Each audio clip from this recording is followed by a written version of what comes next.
అనకాపల్లి జిల్లా నక్కపల్లి మండలం ముకుందరాజుపేటలో జరిగిన చోరీ కేసును పోలీసులు గంట వ్యవధిలోనే ఛేదించారు. బాధితుడు మనబాల రమణ ఫిర్యాదు మేరకు రంగంలోకి దిగిన పోలీసులు సాంకేతిక ఆధారాలతో నిందితుడు కొల్లి శ్రీనును గుర్తించారు. చోరీ చేసిన 10 తులాల బంగారు ఆభరణాలతో విశాఖపట్నం పారిపోతున్న నిందితుడిని టోల్ ప్లాజా వద్ద చాకచక్యంగా పట్టుకున్నారు. రికవరీ చేసిన సొత్తును స్వాధీనం చేసుకుని నిందితుడిని రిమాండ్కు తరలించినట్లు సిఐ మురళి వెల్లడించారు.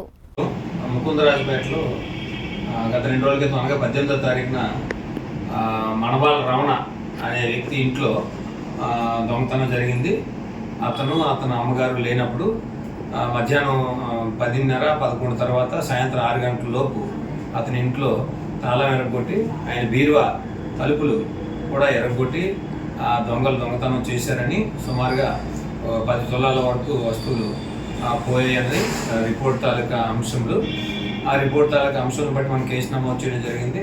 కేసు నమోదు చేసి దర్యాప్తు చేస్తుండగా దర్యాప్తులో భాగంగా దగ్గర బంధువైనటువంటి కొల్లి శ్రీను అనే వ్యక్తి ఈ నేరం చేసినట్టుగా ఆయన దగ్గర నుంచి దొంగతనం సూత్రును కూడా మనం సేకరించి ఈ రోజున రిమాండ్కి మనం పంపిస్తున్నాము.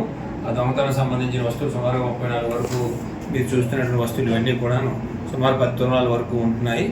ఇవన్నీ కూడాను దగ్గర బంధువే అయినటువంటి శ్రీను ఆ మలబాణవరంలో అది మన ముకుందరాజుపేటలో అతను లేనప్పుడు వాళ్ళ అమ్మగారు లేనప్పుడు నేరం చేసినట్టుగా తెలుస్తుంది. దర్యాప్తు అనేది కొనసాగుతుంది.